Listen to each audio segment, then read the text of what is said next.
question I hear asked a lot on podcasts or interviews is, what advice would you give to your younger self? And so I'll ask myself that question and answer it. What I would tell myself if I had the ability to go back and remember him when he was 9 and 15 and 21 and 30, and I would first tell him, it's going to be okay. Whatever it is you're facing, it's going to be okay. You know, when you're a little kid and your world is real small, and so when you lose a toy or something breaks or you crash your bike, and you know that's your whole world. But even then, I would have told my younger self, "Hey, it's going to be okay. It's going to be okay." You know, you might have not get picked for the sports team, or your first crush who broke up with you unexpectedly. It's going to be okay. And you carry on in life and get older, and kids come into the picture and they get sick, and it's going to be okay. How are we going to pay for all this? It's going to be okay.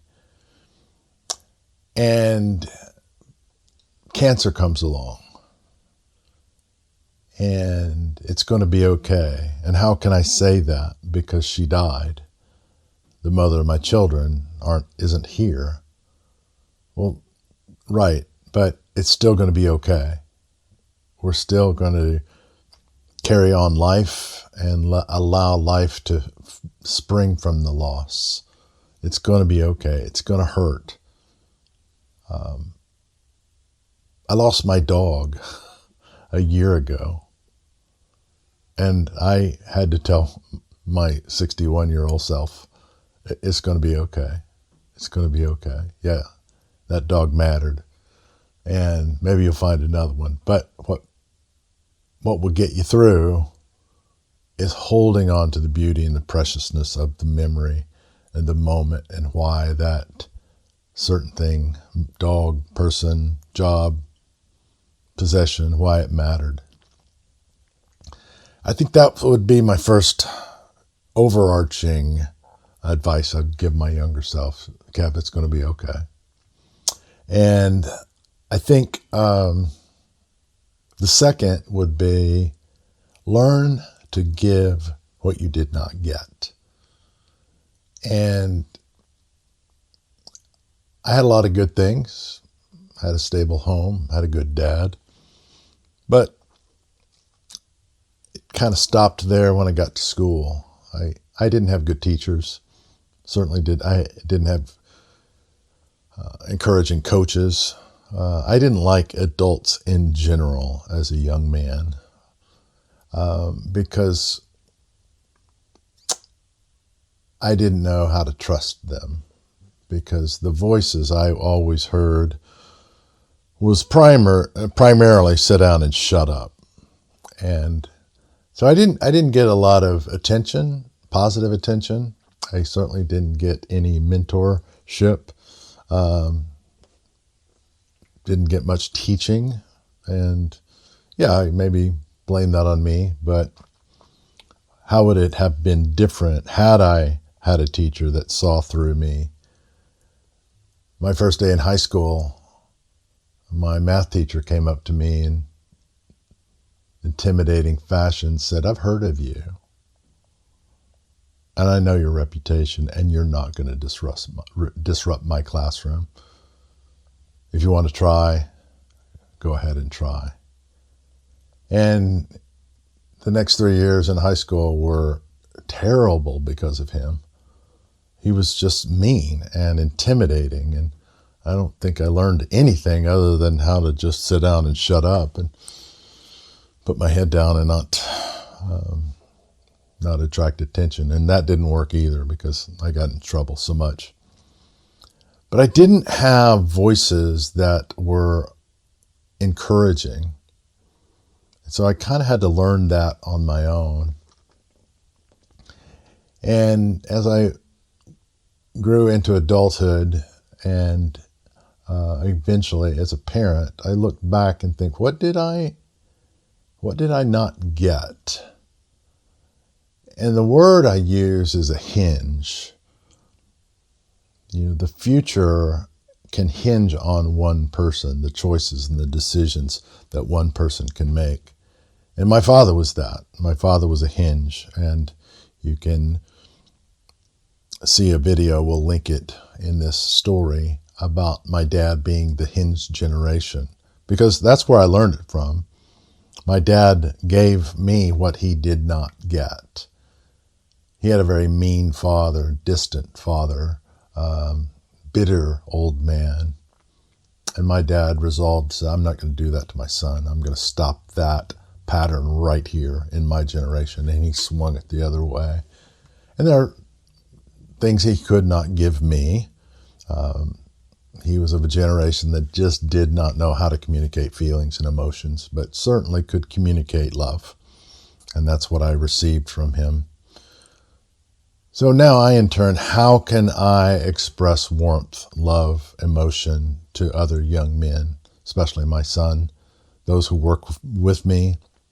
How do I give that so that maybe they'll get what they didn't receive from me? When I opened my business, I had no business background. I had no business degree. I probably had no business going into business. Didn't have a mentor, didn't have a coach, didn't have a guide. I just had a dream and a drive to make this little thing happen.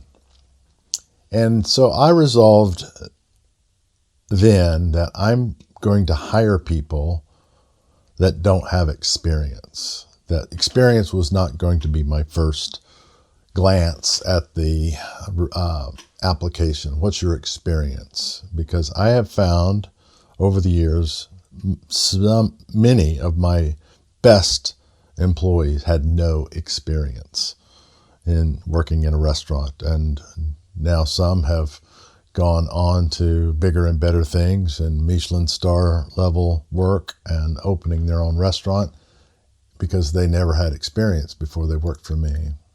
So I hope to give them what they didn't have. They didn't have experience, but I gave them an opportunity to prove that they could learn. And that's always been my MO. Give what you didn't get. Because if you don't, you're just going to repeat a cycle. You're just going to turn bitter. Well, I didn't have that, so why should they have that? Well, they should have that because you want to stop the cycle of scarcity and swing it, hinge it toward abundance. Well, I didn't have that much growing up.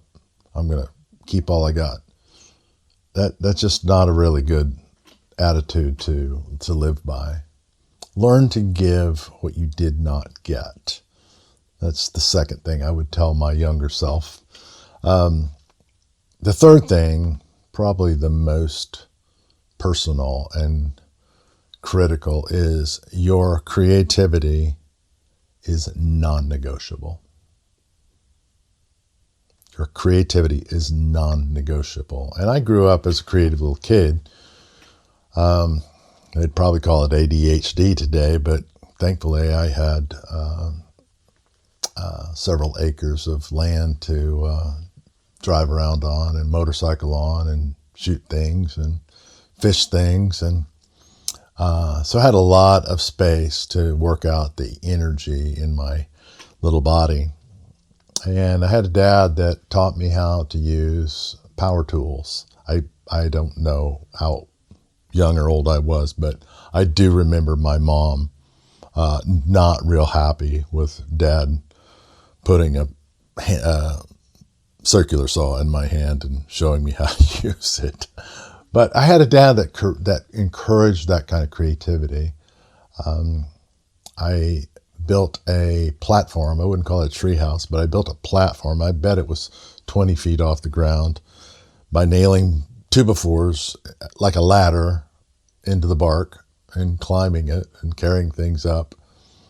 And that was probably extremely dangerous, but again, if I fell, I would probably learn my lesson. But I had a father that helped me realize creativity was essential. But I left home and went off to college and learned to play the guitar. And that was a lot of fun. But I was encouraged to not spend too much time on it because it's just not that important. Music is just kind of a hobby. You should don't spend too much time playing your music and do more serious things. And so I always kind of had that weight and that curse put on me that, and I adopted a personal saying, well, I know I probably shouldn't, but I'm going to.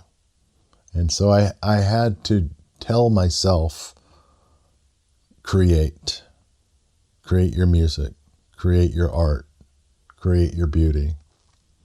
And that's hard because art doesn't necessarily, nor do I think it should, earn money. That's not the role of art. If you get paid for your art, that's a bonus. But a paycheck for art is, it can't be the reason for making your art. You make your art and you create because it has to come out of you. There's something inside you that needs to be released. And if you're waiting on a paycheck to validate that, then your art will never be free. Not without a price tag, but make your art, sell your art, but always make sure that it is free to explore and express what it is that it needs to say. What's that song in you that needs to be birthed, that only you can write it? Never mind if nobody ever hears it, at least in your knowledge. Maybe somebody will find it long after you're gone. But I would tell myself, and I'm telling my current self, your creativity is non-negotiable. Do not hide it. Do not put it in a closet. And I have the good fortune of having a job that affords me the opportunity to create my art. I'm writing music again. I am creating beauty in my yard. I'm crafting wood into bowls and stuff that it may not mean anything to anybody else but to me. And that's what I mean. I would say your creativity is non-negotiable. It can't be, I'll get to that, because the more it stays pent up, the more frustrated your body becomes. And the more frustrated your body becomes, the sicker it becomes. Because it's not meant to hold up, embrace, and store up inside something that needs to come out.